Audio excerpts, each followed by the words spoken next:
Hello and welcome to the ORF Online. I am Naghma. While we were caught in a very tense military standoff with China in eastern Ladakh, the Defense Acquisition Council gave a green signal to a military procurement proposal which was worth 38,900 crores. So we need to understand how will this, which is the clearance of this procurement order, change the capabilities of our Air Force. And to understand this, I have with me Angad Singh. Angad, who is the project coordinator with ORF's Strategic Studies program. And other than that, Angad is an aviation enthusiast. And let me tell you, if you go to his Twitter bio, when he says that if it flies, I'm interested. So he's the best person probably to talk about this. Welcome to this conversation, Angad. Thanks for having me, Naghma. So let's first look at the defense procurement. Indian Air Force has a depleting fleet. We have probably 30 operational squadrons while we need 42. And here in your article also you mentioned about the gaps.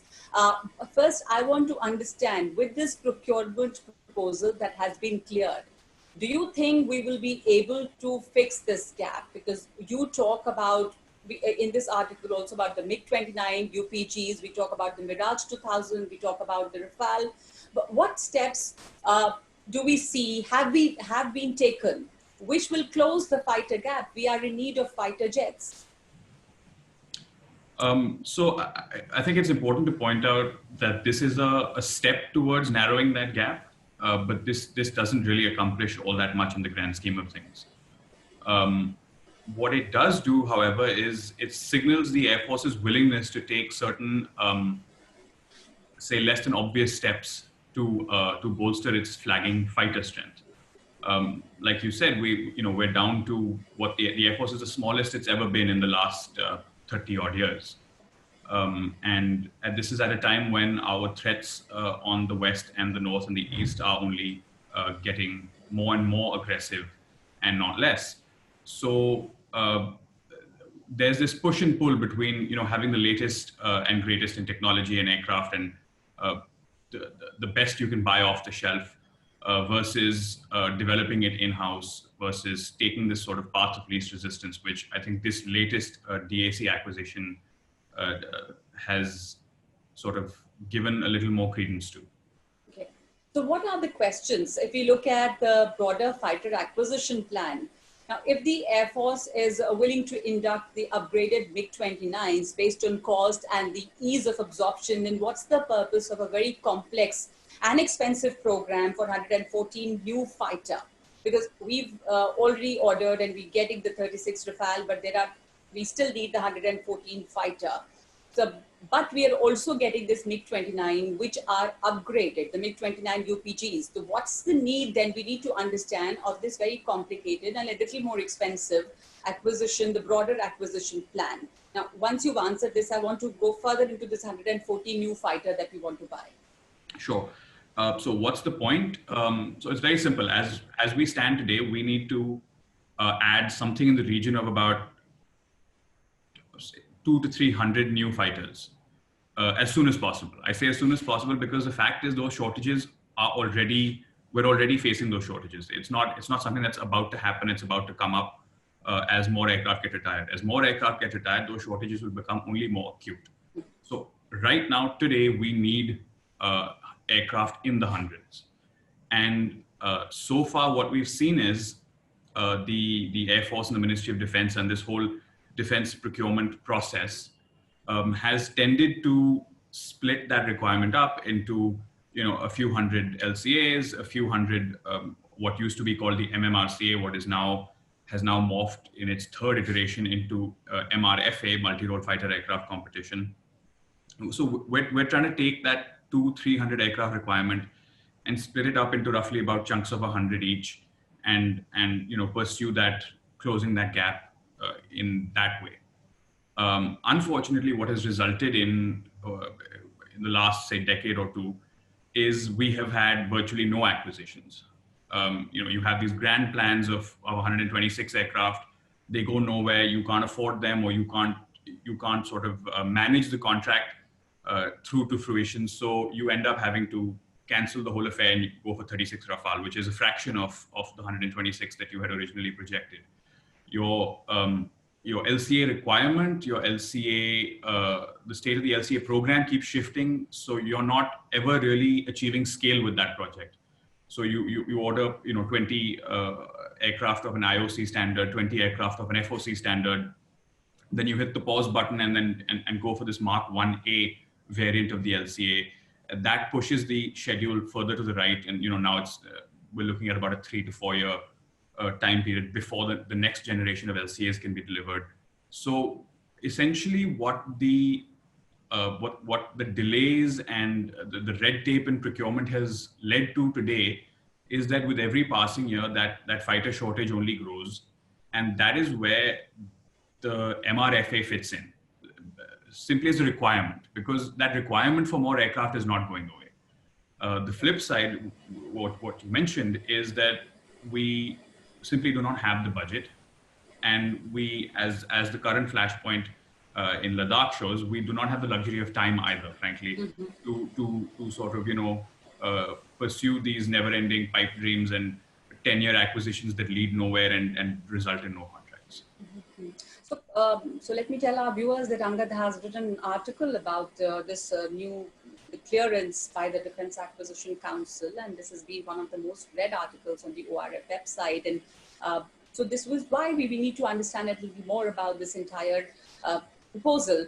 And as you, in this article, you actually raise a question that what is the need of these 114 new fighter if we are inducting those MiG-29 upgraded versions. But when we talk of those 114 fighter, the need for those fighters are still there.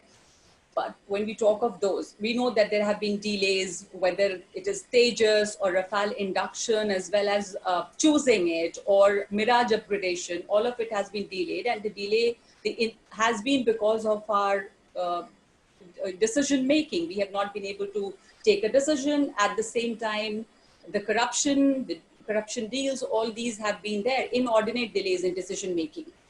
When we talk of these 114 fighters, should we go for Rafale? You also mentioned that if Rafale has good recommendations, and probably other than these 36, we should go for more Rafales, or should we go for Gripen, F-21, MiG-35, or if the Americans agree to offer the fifth generation fighter F-35? Okay, so I think that deserves to be broken up into two separate sort of answers. So the first part is that I think what the DAC cleared for the Air Force, 21 new MiG-29s, is an important way to avoid this whole MRFA tamasha, if you will, altogether. And I say tamasha because I think at this point, very few observers and analysts of this acquisition space have any faith left in the process. I've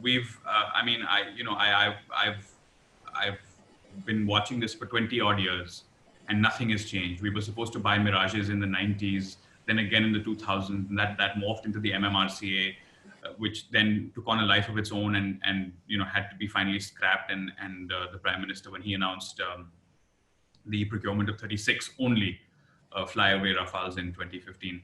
So, when you look at that 15, 16-year horizon of inaction, failed action, and just inability to address what is a critical military requirement, I have very little faith in the MRFA going anywhere, frankly.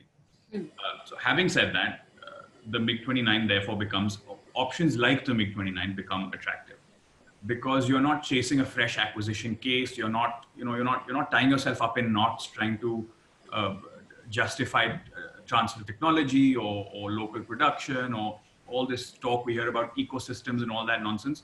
You are just addressing the critical shortage. And the easiest way to do that is to pick up aircraft that are already available on the world market, whether they be used, as in the case of MiG-29s and Mirages, or new and available off the shelf, as in the case of Rafales. And the reason I've mentioned MiG-29, Mirage, and Rafale is because they're already in service with the Indian Air Force. So there is a trained nucleus, if you will, of pilots, of maintenance personnel. That whole infrastructure is in place, so that the understanding of how these aircraft are to be operated and employed already exists. You would not be learning any new tricks. You would simply be adding more mass to a capability that already exists in your Air Force. So that's my sort of alternate to MRFA, taking that complex, procurement procedure, just taking it off the table entirely. So which is why you do not approve of the MRFA, because even though it may have probably technological and industrial standpoint, it Sure, I has mean, certain advantages. Yeah. those are the things that we've heard as justifications for MRFA, right? We've heard that it brings in new technology, it brings in production processes, it will hopefully bring in economic benefits and employment benefits. But frankly, those specific advantages apply to making anything in this country.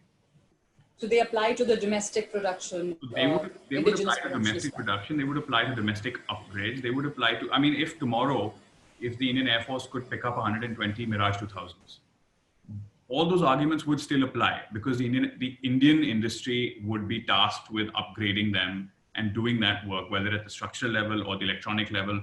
HAL is already heavily involved in aircraft upgrades. They have a mission systems research and development center that does avionics development. They do a fantastic mission computer that is more or less standard fit in most aircraft in the Indian Air Force inventory already. There are a lot of synergies that already exist without going down this overcomplicated route of trying to wrangle a foreign supplier and bring them in, which is not to say that these foreign aircraft are not worthy solutions, which is not to say that the MRFA is not a worthy pursuit in and of itself. It's just that So you're also saying that they're basically all competing for, that very limited fund. So they're broadly competing for that fund for similar objectives.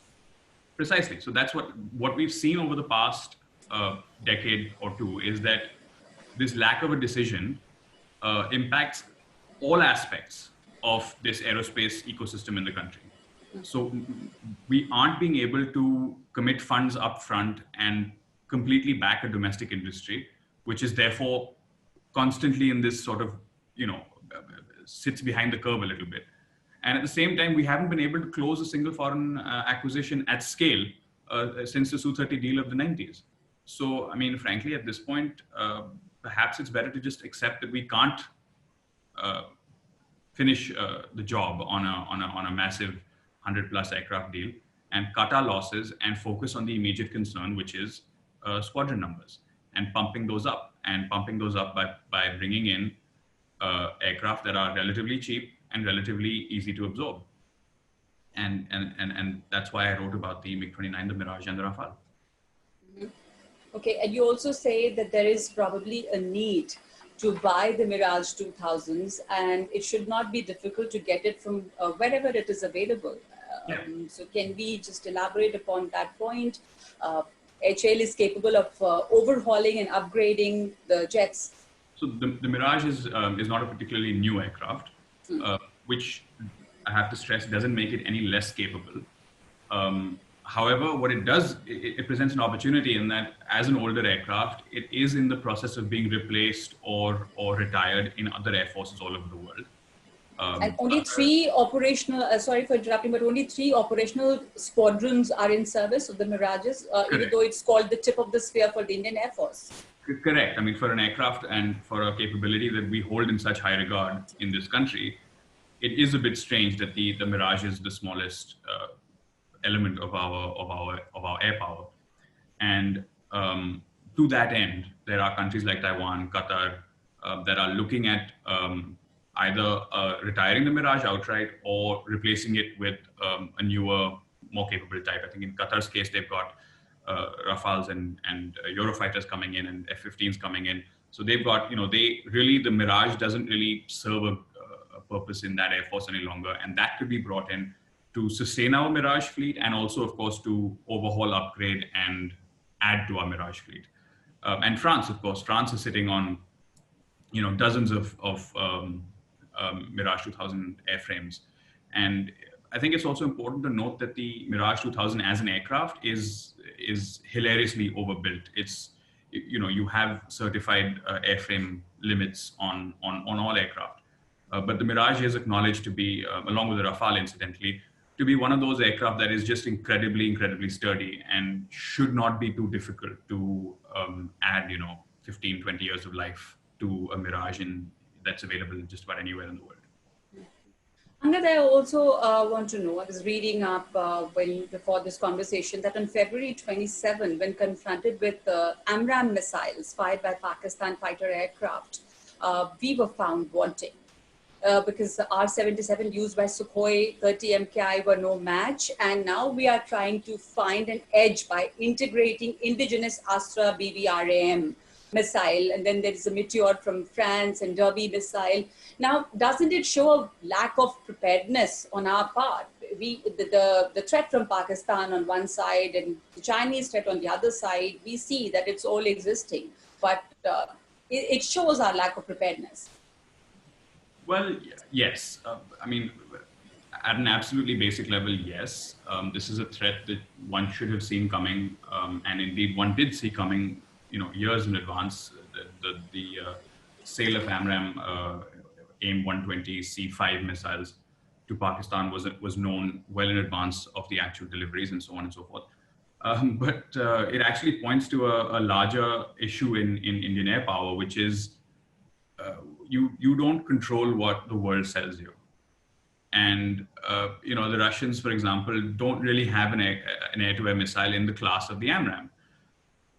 If you're operating a majority of Russian fighters in your fleet, then whether you like it or not, you don't have a missile to take on the AMRAAM. And that's just without getting into things like tactics and rules of engagement and things that did have a role in the engagement on the 27th of February. For example, the Pakistani fighters were on their side of the international boundary, and it's there's no point in he was taking pot shots at our aircraft, so there's really no point in firing back when you're not in any danger and wasting a missile which won't hit its target. So I think the engagement is less of an actual issue. It's more the broader questions it raises, and when you are limited by your suppliers, then what do you do? And to that end, I think Astra is a big step forward, because it now gives you a way to address that gap credibly and without being hostage to anybody else's product lines.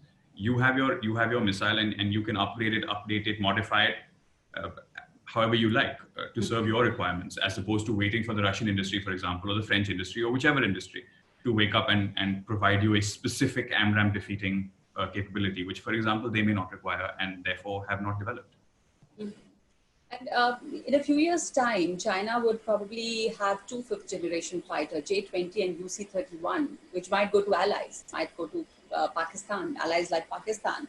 Shouldn't we focus more on AMCA? Those are the advanced medium combat aircraft to meet this challenge that is there in future, instead of focusing on Tejas Mk2, which is just a 4.5 generation fighter. I'll split that up into two parts. I don't think Pakistan getting a fifth generation fighter, whether of Chinese or any other origin, is an immediate concern. I mean, in future, I'm saying that if we look at the threats and our preparedness.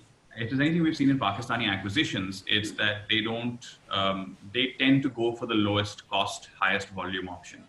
And we saw that with the JF-17, where the Chinese industry had in the J-10 a fairly competent aircraft that we know the Pakistanis had evaluated at various points and was a contender for induction in the Pakistan Air Force, but was not inducted, and instead the JF-17 came in because it's cheaper, lighter, easier to produce, and of course you will get more JF-17s for the money you spend.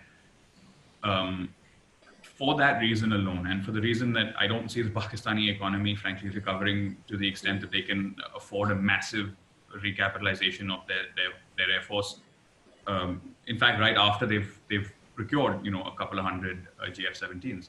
So I don't think the fifth generation threat in Pakistan per se is an issue. The fifth generation threat itself, yes, definitely an issue. The J-20 is constantly being modified, improved. It's already in limited service, so they're already sort of getting to grips with the aircraft, what it enables, what its limitations are. So the longer we delay, the more capable that aircraft gets. And the FC-31 or J-31 is an unknown quantity, whether it'll be deployed with the PLA Air Force or the PLA Navy, and what concerns that creates for us over land, over sea. So those are definite issues. And in general, I find that, without getting too much into the detail of it, the best counter to a fifth generation fighter is one of your own. Having said all that, AMCA, it's a crawl, walk, run principle, as with most of these things in industrial development. So AMCA is important. It's critical, I would argue, but you won't get there without debugging some of those earlier technologies in a more in an easier airframe, and that is where the LCA Mark II comes in. The LCA Mark II allows Indian industry and Indian research and development organizations a chance to cut their teeth on an intermediate platform, something that sits between today's LCA and tomorrow's AMCA, and get that right before jumping headfirst into AMCA. And the risk, of course, being that if you jump headfirst into AMCA today, you may end up making mistakes and having to learn on the job, having to learn lessons the hard way, which would actually end up delaying the program further than if you do this intermediate LCA Mark II step. Okay, well, just one last question about in your article, you also talk of CATSA, and I just wanted to understand, is there a threat there? Because we know about the deals we've had with the defense sector. Maybe it may not be such a big problem for us, but countering American adversaries through sanctions, I mean, that's a real threat. And we're getting the S-400 from Russia, though the Chinese already have the S-400. So again, there are two parts to it. First of all, I want to know about the CATSA briefly.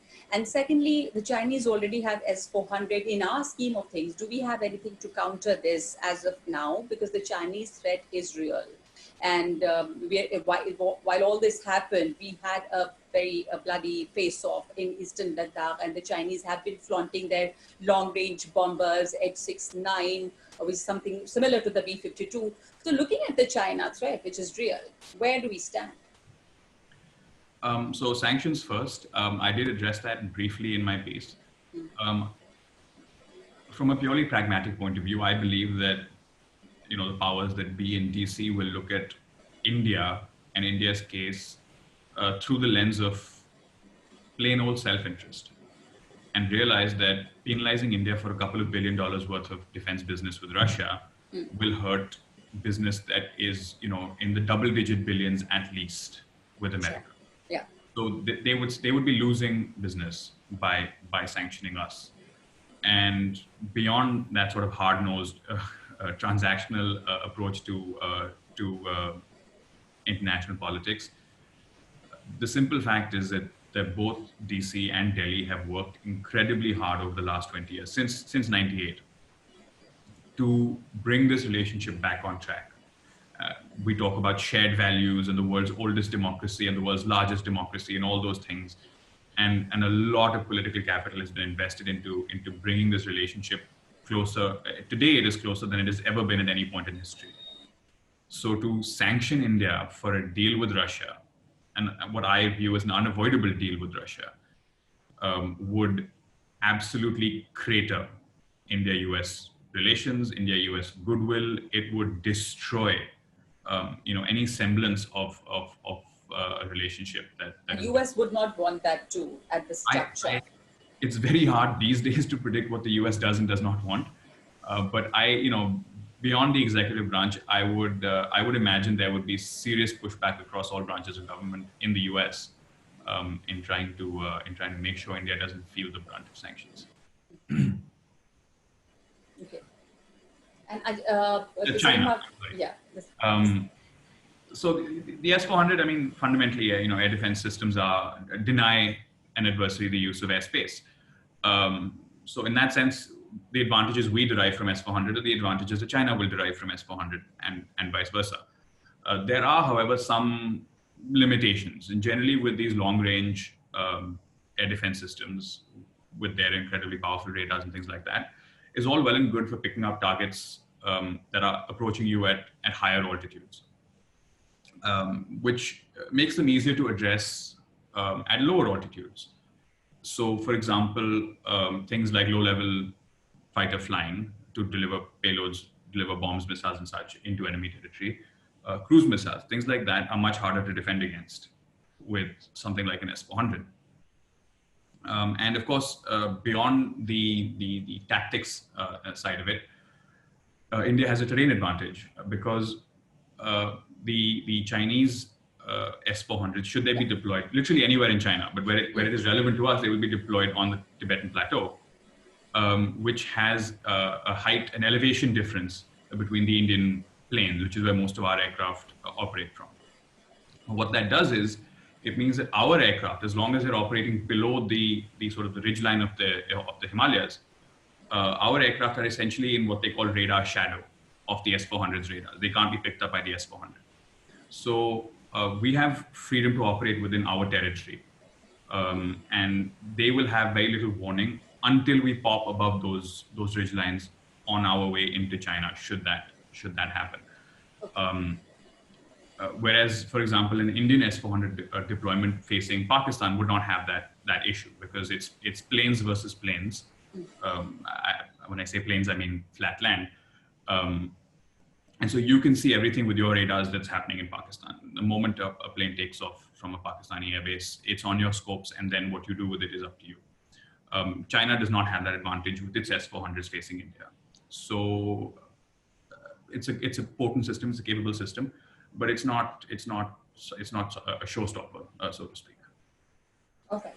Thank you so much. But just to sum up, when we look at this proposal, the clearance to the proposal, and when we look at our existing, geostrategic positions and the changes that have taken place, would you think this addresses some of our immediate concerns, and also looks at fixing the problems in the future? No, it does not address immediate concerns. Like I've noted earlier, we are going to lose more aircraft to retirements than we are adding in overall terms. So this is a band-aid at best. What would address our immediate concerns is if we look at this as a template and pursue similar acquisitions, on a war footing. More MiGs, more Mirages, more Rafales, as soon as possible. That would be a more immediate solution. One squadron of MiG-29s doesn't tilt the balance, one way or the other. What it does do is offer you a template for action if you are interested in a short-term fix. So this still leaves us wanting for more fighter aircraft. Absolutely. All right. Thank you so much. Thank you for explaining all of that, Angad. Thanks, Naghma.